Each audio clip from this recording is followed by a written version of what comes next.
السلام علیکم۔ پروگرام آئینہ کے ساتھ طاہر احمد بھٹی آپ کی خدمت میں حاضر ہے۔ اظہار وجوہ اپنی جگہ پہ اور قلبی کیفیات ساتھ اپنی جگہ پہ،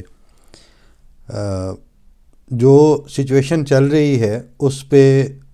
بات کرنے کو بوجود دل نہیں چاہ رہا تھا۔ وجہ یہ کہ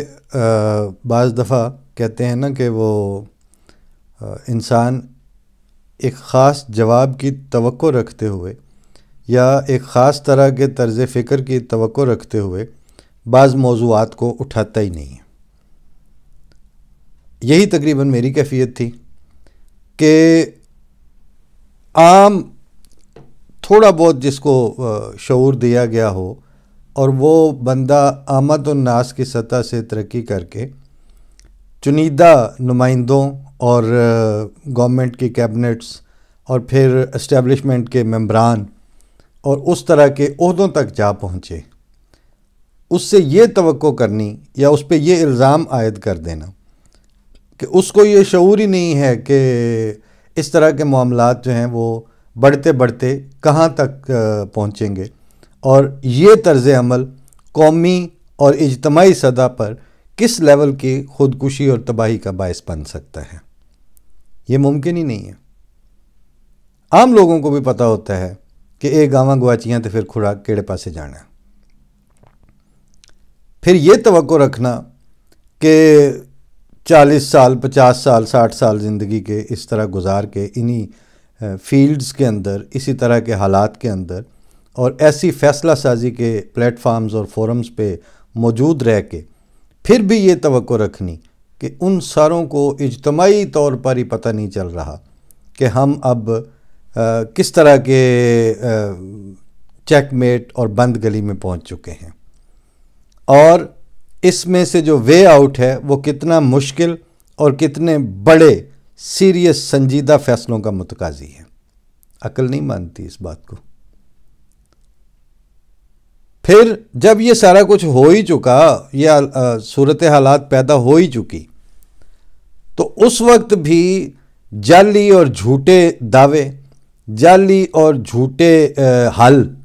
وہ پیش کر کے تو وہ ایک سچ مچ کی سنجیدہ اور حقیقی قسم کی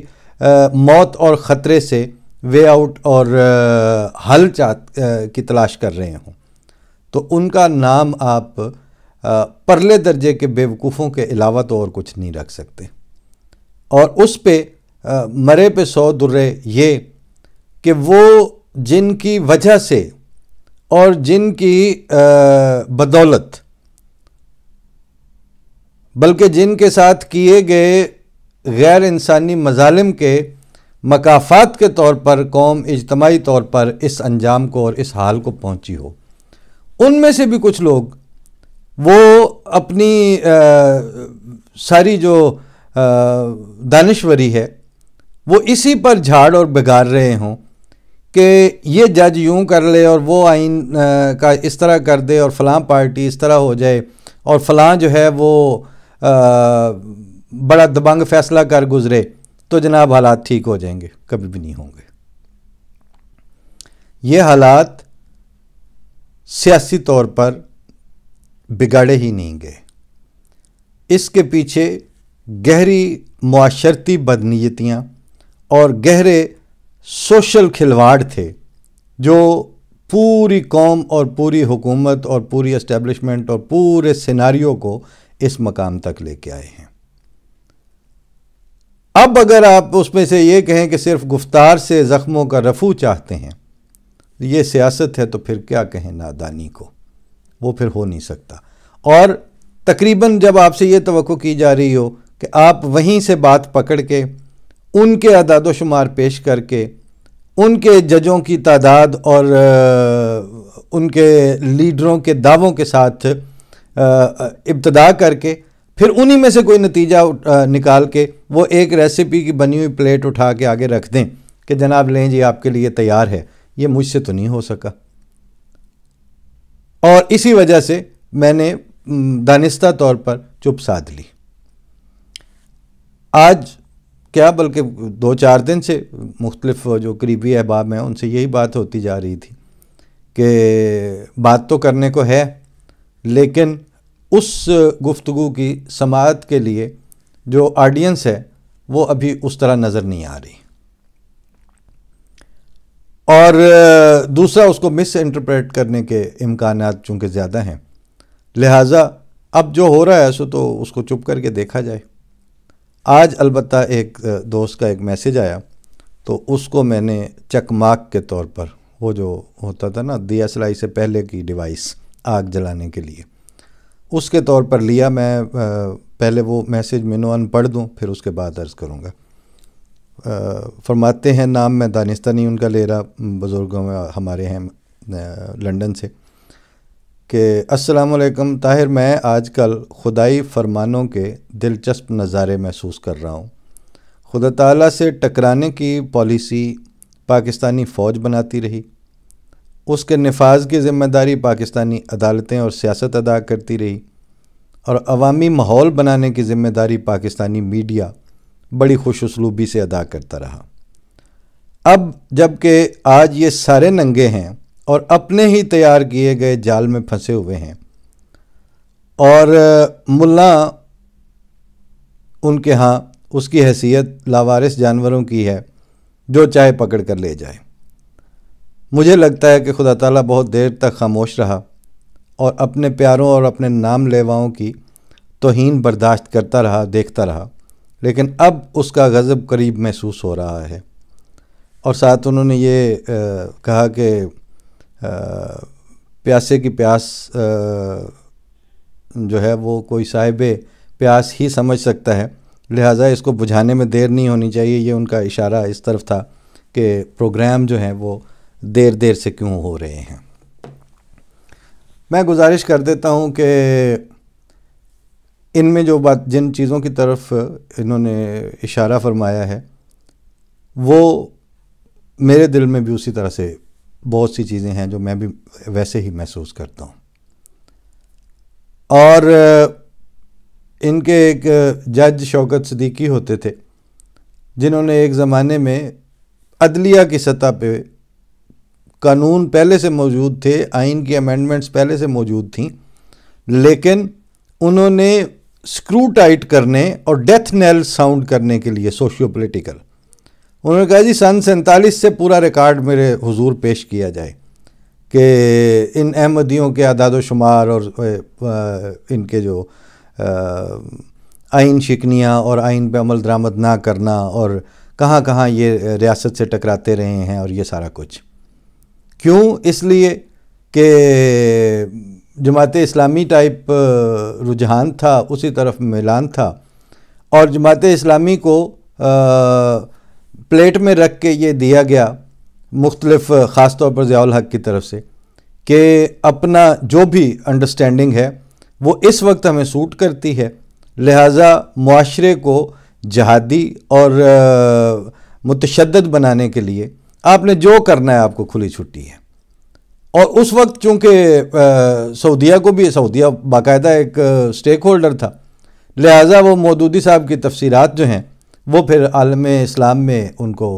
پھیلایا جاتا تھا، اور مودودی عقائد جو ہیں وہ اسلام کی نشأت ثانیہ کے متبادل کے طور پر عام کیے جا رہے تھے۔ نشأت ثانیہ وہ کیا ہونی تھی؟ وہ چند بلین ڈالرز کی گیم تھی،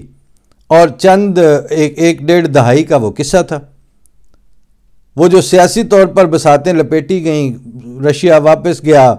امریکہ کے اور مسائل کھڑے ہونے شروع ہو گئے،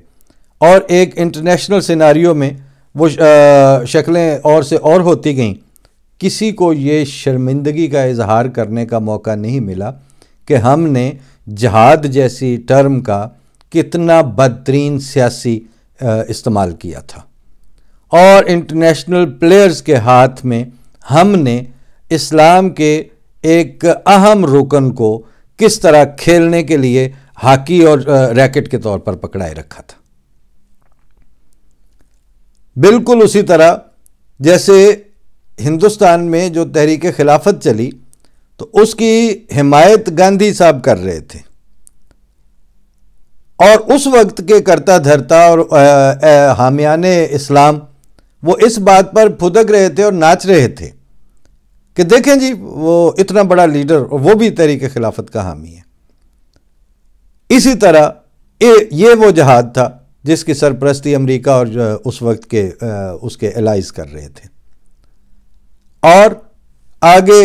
پھدکنے اور ناچنے کے لیے ضیاء الحق اور سہولت کار کے لیے سعودی عرب اپنا کردار ادا کر رہا تھا. اور مجھے عجیب یعنی ایک حیرت ہوئی پچھلے دنوں میں نے جب تفصیل سے پرویز مشرف کی وہ کتاب ان دا لائن آف فائر جس کا ترجمہ سب سے پہلے پاکستان کے طور پر کیا گیا ہے، مجھے اس کو پڑھنے کے بعد لگا کہ یہ مجھے کچھ عرصہ شاید پہلے پڑھ لینی چاہیے تھی، لیکن اتنی ڈیٹیلز کے ساتھ کہ کس طرح مطلب ہماری اعلیٰ ترین قیادت اور اعلیٰ ترین جو فیصلہ ساز ہیں وہ کھلونا بنتے گئے، اور جب وہ کھلونا بنتے گئے تو پاکستان نے تو کھلونا بننا ہی بننا تھا، اور اس پہ خود کو ہلاک کر لیا اور ملال بھی نہیں. کسی کو کوئی شرمندگی نہیں ہے، کسی نے آگے نہیں بتایا کہ یہ حرکتیں ہم کی ہوئی ہیں. ہاں ہمارا کیس اس لیے مختلف تھا کہ ہمیں جب یہ سارا کچھ ہو رہا تھا ہم ان دنوں بھی کہا کرتے تھے حضرت خلیفۃ المسیح رابع کے جو جہاد کے اوپر کے حوالے سے جو خطبات ہیں، خاص طور پر جو خلیج کا بحران اور نظام جہان نو مجموعہ کتابی شکل میں ان خطبات کا چھپا ہوا ہے، اس نے ہمیں تو ایک ایک دھاگا الگ کر کے بتایا ہوا ہے کہ اس زمانے میں اسلام کی بدنامی کا باعث بننے کے لیے کون کون سی مسلمان حکومتیں کس کس کے ہاتھوں میں کھیلتی رہیں. اور یہ الفاظ تک اس میں خلیفۃ المسیح رابع کے صاحبزادہ مرزا طاہر احمد صاحب جو چوتھے امام تھے جماعت احمدیہ کے، ان کا یہ فکرہ تک اس میں موجود ہے کہ عامت الناس، مسلمان ملکوں کے عامت الناس مکے اور مدینے سے بلند ہونے والی صداؤں کو آن صلی اللہ علیہ وسلم کی کا ارشاد سمجھتے ہیں، اور یہ نہیں جانتے کہ یہ جو مکے اور مدینے سے فرمان جاری ہو رہے ہیں اس زمانے میں جہاد کے اور دیگر اور اس طرح کے، ان لاؤڈ سپیکر تو ان میناروں پر لگے ہوئے ہیں مکے اور مدینے میں، لیکن ان کے مائکروفون واشنگٹن میں نصب ہیں. اور پھر واشنگٹن خود آگے کن کا کاسا لیس ہے اور کس لیول پہ ہے، یہ ساری چیزیں مطلب ہمارے عام آدمی کو بھی پتہ ہیں، ان کی لیڈرشپ کو نہیں پتہ. میں اس زمانے میں جب یہ پیک پہ تھی تو یہ کتاب آئی تھی نئی اور میں کراچی سے اسلام آباد جا رہا تھا اور میرے ہاتھ میں یہ کتاب تھی، اور اس وقت ابھی اس طرح اتنے یعنی ات نہیں پڑی تھی کہ آپ یہ کتاب جو ہے وہ لے کے بھی نہ پھر سکیں. تو دوران سفر یعنی ٹیک آف کے بعد میں نے یوں کتاب کھولی تو اس کا چونکہ ٹائٹل پہ ہی تھا کہ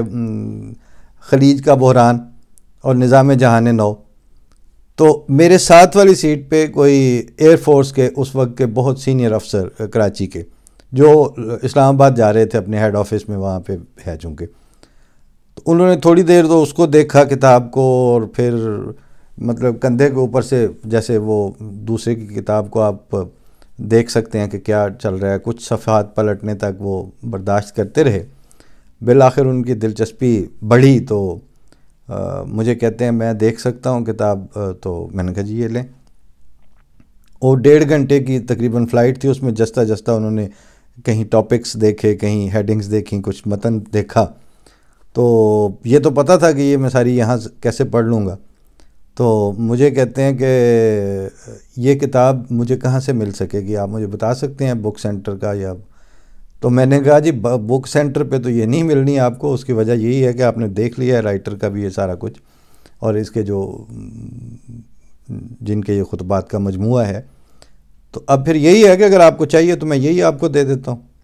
تو بڑے ممنون سا تاثر چہرے پہ، اور مطلب یہ کہ وہ انکار نہیں کرنا چاہتے تھے اور مانگنا بھی عجیب، تعارف ہی کوئی نہیں تھا. تو میں نے کہا لائیے، پھر میں نے اس کے شروع میں پین نکال کے تو لکھ دیا جیسے شروع میں کہ ان کا نام پوچھا اور اوپر لکھ دیا کہ اللہم عہد قومی فإنہم لا یعلمون، محبت اور دعا کے ساتھ اور نیچے سائن کر کے ان کو میں دے دیا. مجھے نہیں پتا وہ کہاں گئے، کون تھے، لیکن اتنا تھا کہ چونکہ وہ سینئر آدمی تھے، سینئر یونیفارم میں تھے، تو بہرحال آئی گئی ہوگی بات. اب جو باتیں آپ خود سوچیں کہ ان کو کوئی وار اسٹریٹجی بھی پڑھائی جاتی ہے، وہ خود بھی پڑھتے ہیں، چیزوں کے ساتھ رابطہ ہوتا ہے، اس کے باوجود وہ کتاب ان کو کیوں کھینچ رہی تھی؟ اس کے باوجود اس کا متن ان کو کیوں ہانٹ کر رہا تھا؟ اس لیے کہ وہ نتھری ہوئی ایک پورے سیکوینس کے ساتھ چلتی ہوئی سچائی وہاں کہیں اور موجود نہیں ہے. اب صرف اس بنیاد پر کہ ذرا تھوڑی جی انہوں نے بھی سن لو جی، کچھ ان کی بھی بات ہے، اپنی نہ ہانکتے چلے جائیں. سوال یہ ہے کہ وہ جن کی ہم سن لیں انہوں نے ہمیں سنایا کیا ہے آج تک،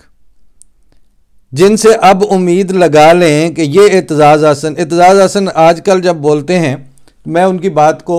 واقعتاً اہمیت نہیں دیتا، حالانکہ وہ سیزن سیاستدان ہے. کیوں نہیں دیتا؟ یہ جس وقت وزیر داخلہ تھے اور اس وقت ایک واقعہ ایسا ہوا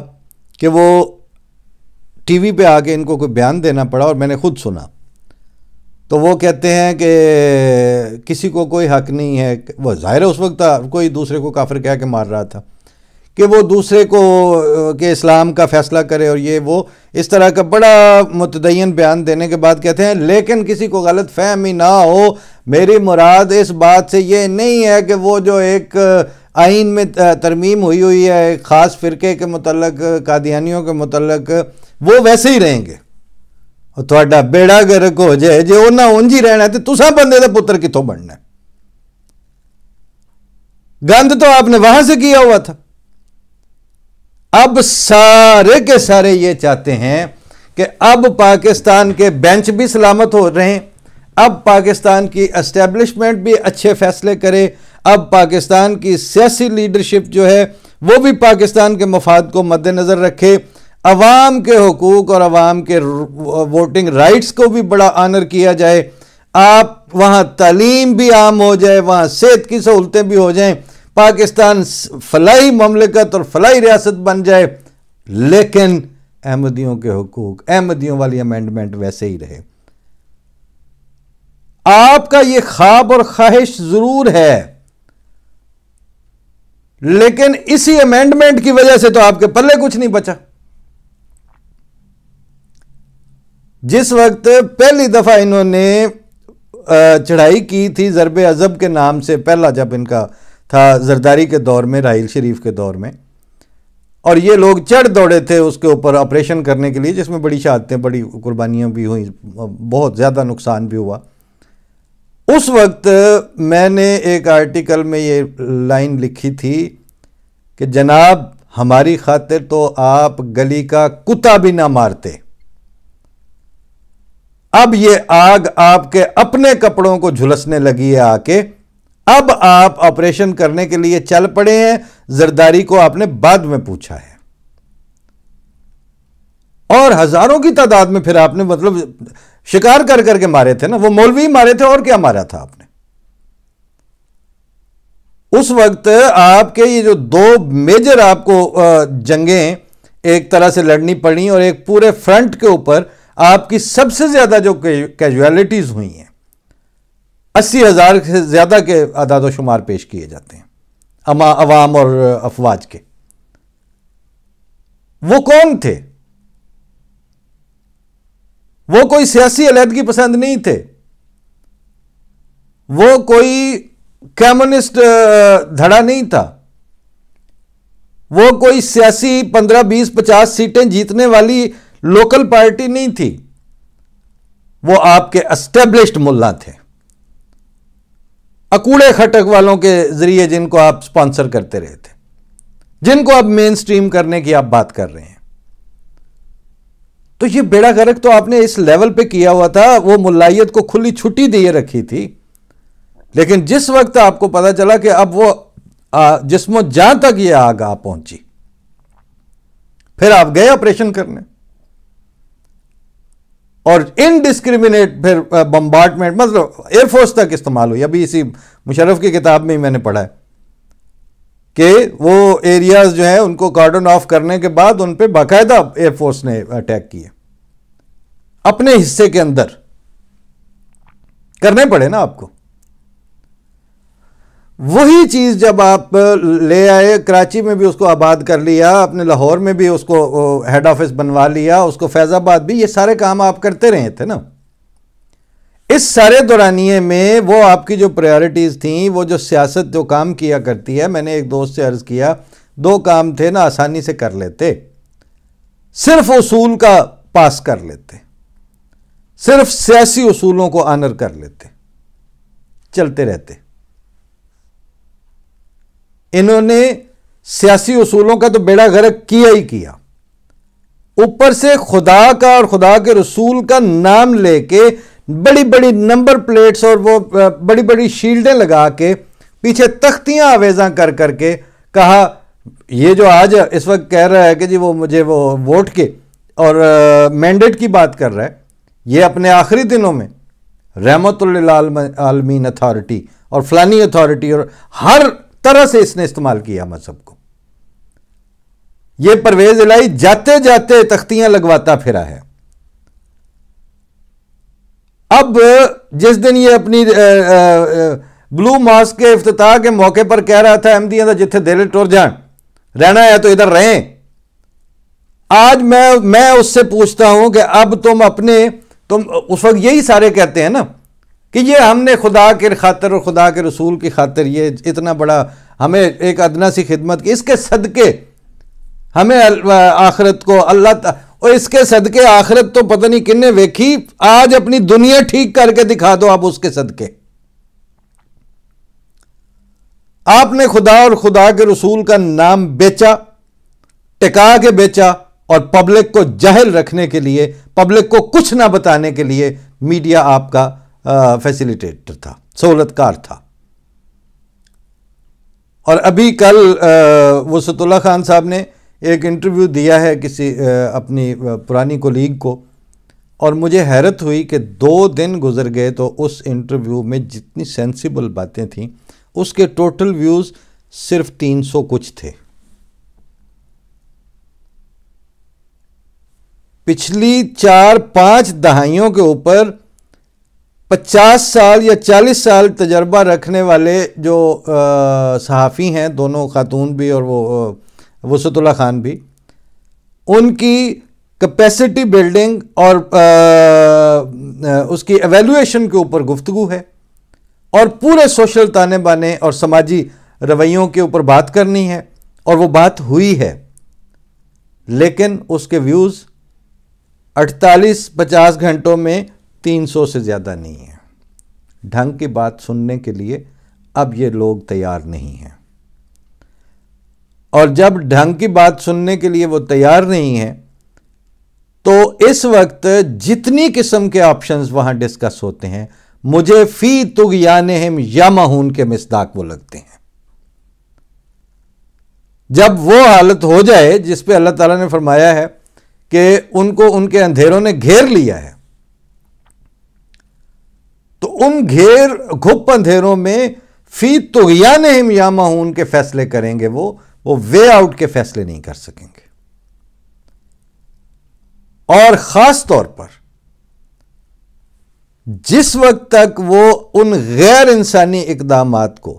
آپ کے سارے غیر انسانی اقدامات جو آپ نے دیگر کیے ہیں، جتنے انسانی حقوق کی وائلیشنز ہیں، اس کی ایکٹیوزم اور اس کے مانگنے کے لیے کسی نہ کسی طرح کی وہاں تحریک موجود ہے۔ ایک حق تلفی ہے، صرف ایک طبقے کی حق تلفی، جس کے لیے کوئی ایکٹیوزم نہیں ہے وہاں پہ، جس کے لیے کوئی اٹھتا ہے تو وہ کہتا ہے جی بار کونسل کی ممبرشپ کے لیے بھی جب تک آپ غیر احمدی ہونے کا حلف نامہ نہیں دیں گے اس وقت تک آپ بار کے ممبر بھی نہیں بن سکیں گے۔ اس حالت میں وہ ایک چیز ہے جو صرف خدا کے سپرد ہے، اور آپ اس ایک کو سلامت رکھ کے باقی سب کچھ بچانا چاہتے ہیں، آپ ککھ نہیں بچا سکیں گے۔ اب سامنے کی بات ہے، آپ بچا کے دکھائیں۔ آپ یہ تو یعنی اندھے کو نظر آنے والی باتیں ہیں نا کہ وہ جو آئے تھے جن کو آج کہا جاتا ہے مسلط کیے جاتے ہیں، وہ واقعتاً اپنے اکاؤنٹ سیٹل کرنے اور اپنی جان بچانے اور اپنا رستہ کلیئر کرنے کے لیے آئے تھے. اور وہ جس کو آج کہا جاتا ہے کہ جی وہ اس نے تماشا لگا دیا ہے، وہ زمان پارک میں اکٹھے کر کے بیٹھ گیا ہے، اس کو پتہ ہے وہ 3.5-4 سال ان کی ساری ہینکیوں پھینکیوں کے اندر سے ہی نکل کے آیا ہے وزیر اعظم کے طور پر. اس کو پتہ ہے کہ میں اگر اب پیچھے ہٹتا ہوں تو میں کسی بری جانور کی موت ہے، پھر اس کے بعد تو پھر مرنا ہے تو وہ کہتا ہے میں ایسے مر جاتا ہوں. لہذا بدنیتیوں کا بدنیتیوں سے ٹکراؤ ہے، کج خلقی اور بددیانتی اور بد زبانی کا ایک دوسرے کے اوپر حملہ ہے. اور وہ جو بڑے بڑے وہ کل کسی نے کہا کہ جی وہ سپریم کورٹ کے وہ اتنے جج اتنا بینچ ٹوٹ کے، میں نے کہا بینچ نہیں ٹوٹے، وہ عمارت گری ہے. وہ جو بتایا جاتا تھا نا کہ جی وہ فلاں یہ تو فلاں وہ، ایک ایک کر کے، یعنی سب سے پہلے میں نے عرض کیا کہ وہی ترتیب ہے کہ مقننہ نے پرائیڈ لیا تھا، وہی اکٹھے ہو کے بیٹھے تھے. سب سے پہلے مٹی پلید ہوئی آپ کے مقننہ کی. پھر اسٹیبلشمنٹ کا سرخیل جس کے پاس چیف آف آرمی سٹاف بھی تھا، جو صدر پاکستان بھی تھا ضیاء الحق، اس کا وہ آرڈیننس جو قانون کا حصہ بنا، اور فوج اور ادارے اس کی پشت پر کھڑے رہے اس ظلم میں. پھر وہ سامنے آئے. صرف 2-4 سال پہلے سوچ ہی کوئی نہیں سکتا تھا کہ اس طرح بات ہو سکتی ہے، مگر اب لوگ کر رہے ہیں. پھر اس کے بعد وہ میڈیا وہ سیدھا سیدھا تقسیم ہوا، وہ ننگی گالیوں پہ اترا، وہ پگڑیاں اچھالنا، اور وہ اس کا کام ہی ختم ہو گیا میڈیا کا، جو میڈیا کا کام ہونا چاہیے تھا. اب وہ میڈیا ایک ہڑبونگ کے علاوہ کوئی کردار ادا نہیں کر رہا. پھر آپ کے پاس یور لارڈ شپس بچی تھی. اب وہ مائی لارڈز جو ہیں وہ عدالت میں رو دیا کہ مجھے یاد آئیں شدت سے، کبھی کبھی تیری مجبوریاں، کبھی کبھی تو. اب یہ بے بسی کے آنسو تو تھے، کاش یہ اشک ندامت ہوتے. اشک ندامت اس وقت پاکستان کے کسی کوارٹر میں مجھے نظر نہیں آتے، اور اشک ندامت کے بغیر وے آؤٹ بھی مجھے نظر نہیں آتا. اس لیے میں نے عرض کیا تھا کہ اب وہ لوگ جو ان ساری کیفیات کو ان بائسڈ اور بغیر کسی جھکاؤ کے سمجھ چکے ہیں، ان کے پاس 2 اس وقت پریارٹیز ہونی چاہیے. ایک، کسی نہ کسی طرح ان تماشوں سے جن کے اندر اندھی موت چھپی ہوئی ہے، ان سے اپنے آپ کو دور رکھنا. اور دوسرا، کچھ وقت کے لیے اب ترقی کو روک کے سروائیول کے موڈ پہ جانا. سروائیول کا موڈ کیا ہے یہ میں انشاءاللہ اگلے پروگرام میں عرض کروں گا، کیونکہ لوگ اور سوچنے والے، وائبرنٹ دھڑکتے ہوئے سینہ رکھنے والے انسان ہوں گے تو وہ اس مٹی اور اسی زمین اسی سے پر نئے گھروندے اور نیا سلسلہ 0 پوائنٹ سے شروع کر کے اٹھا لیں گے. وہ لوگ ہی نہیں بچیں گے، وہ لوگ ہی نہیں رہیں گے، وہ ان کی عزت نفس ہی اس بری طرح کچلی جا چکی ہوگی. اور وہ غیر انسانی سطح پر، جیسے یہ آٹے اور راشن بانٹنے کے لیے جس طرح کی بھگدڑ میں لوگ مر رہے ہیں، وہ اب سروائیول کے موڈ میں جا کے کسی قنات میں پیچھے ہٹ جائیں، اور وہ جو خالق اور مالک اور حی و قیوم ہے اس سے اپنے زندہ رہنے اور اپنے قائم رہنے